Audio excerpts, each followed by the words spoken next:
I want to start this morning by, first of all, saying welcome to each of you. I know this has been, for those of you that were at the celebration over at McGugin Auditorium or Gym, it was a very warm morning, and I hope this is a little more pleasant.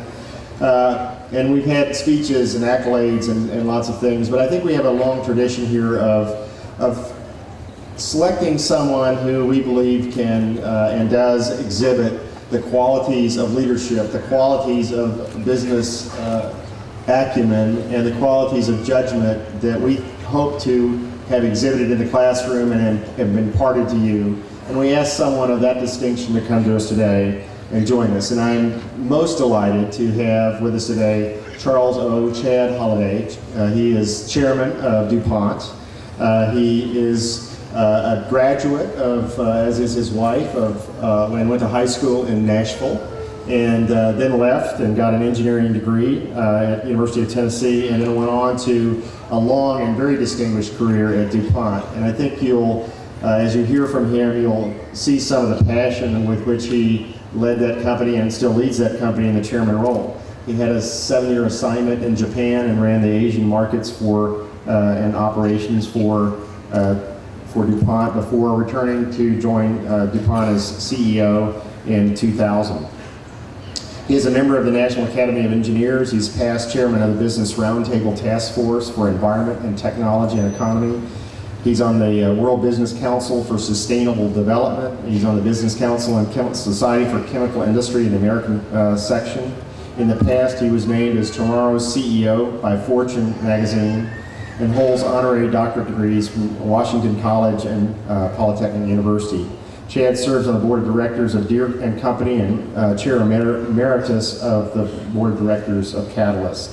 In addition, he is the chairman of the U.S. Council on Competitiveness and is a founding member of the International Business Council. He has co-authored several books, and I think you'll enjoy his wonderful but brief remarks this morning. Thank you.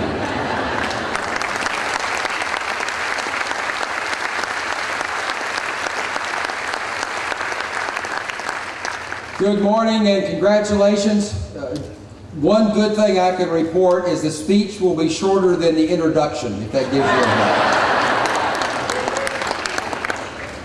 a One topic I'd like to share with you today, and that's character counts. And I think you will find as you continue your career, character counts much more than you ever thought. I'll give you just two aspects of character with a few short stories that maybe you can relate to. My first advice to you is select a company or create a company that stands by the principle of we will operate to the highest ethical standards in all cases. Two short stories from my experience in DuPont. I was going to Indonesia, and we were starting a joint venture there with an Indonesian company. As I always do, I go see the U.S. ambassador. I find our foreign service people are extremely good, well-trained, and by the time they become ambassador, understand the country inside out. I was sitting there with him with 4 of my Indonesian colleagues from DuPont and asking his advice about forming this venture with this company.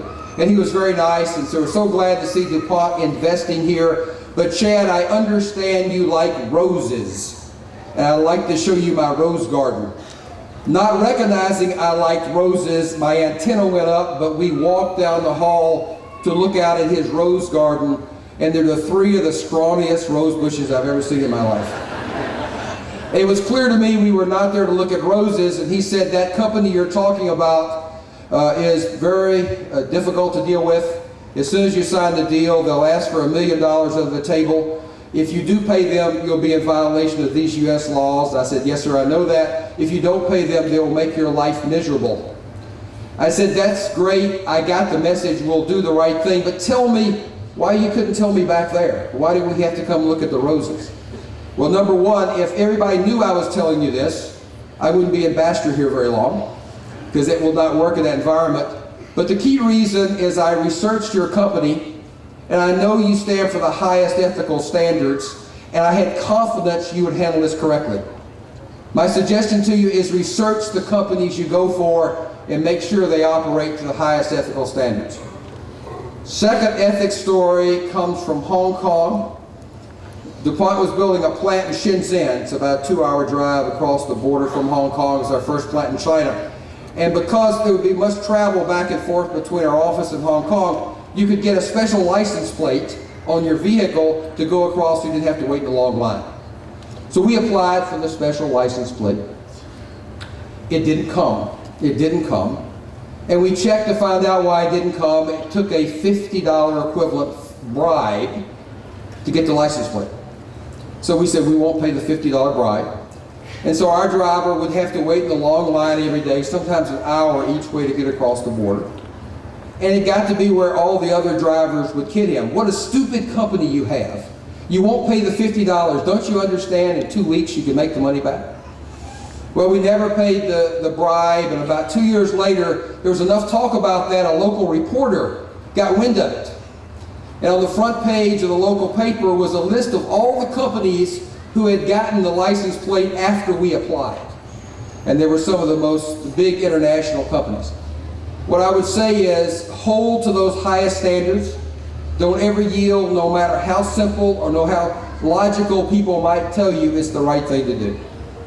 3 pieces of advice on ethics that I've used forever. They're not original with me, but as you go to whatever company you'll be with, or again, create your own company, I would suggest this be the guideline. If you're thinking about doing something, the first question is, if my manager knew I did that, would I be proud? The second question is, if my family knew I did that, would I be proud? And the third question is, if it's printed accurately in the newspaper, would I be okay? You don't have to be proud of the newspaper. I've never seen any set of rules or ethics anywhere. If you apply those correctly, you won't get the right answer, and they're pretty easy to remember. Second aspect of character counts, I didn't see quite as early in my career as I did this one. It took a bit longer. And this may be a little esoteric, but if you believe all 6.7 billion people in the world are superior to me and to you in some way.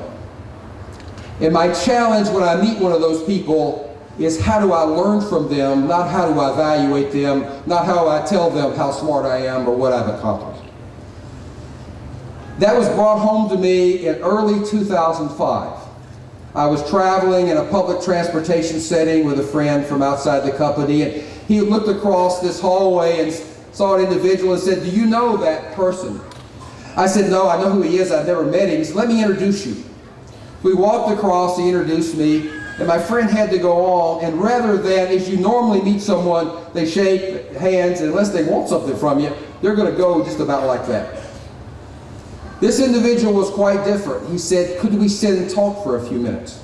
And he took me over to a little concrete wall, and we sat and talked maybe 7 or 8 minutes, and he asked about me, why I was there that day, why I joined DuPont. Then he asked about DuPont. He didn't ask how many employees or our sales or something like that. He wanted to know what we were really good at, what were our problems, what were our hopes for the future.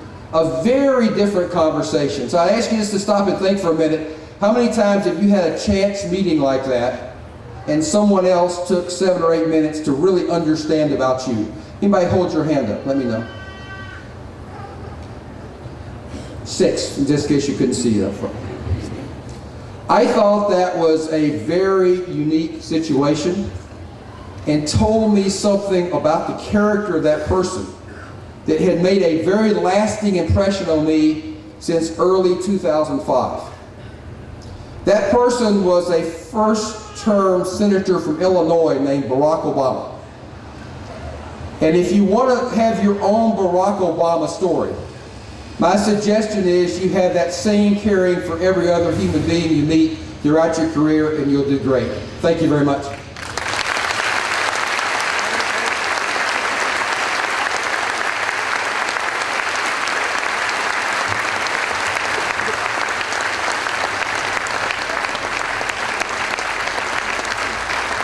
Thank you, Chad. One of the qualities of Chad that I found so inspiring is humility. And we watch lots of CEOs with lots of handlers, and Chad does it all on his own. I just appreciate that in a human being.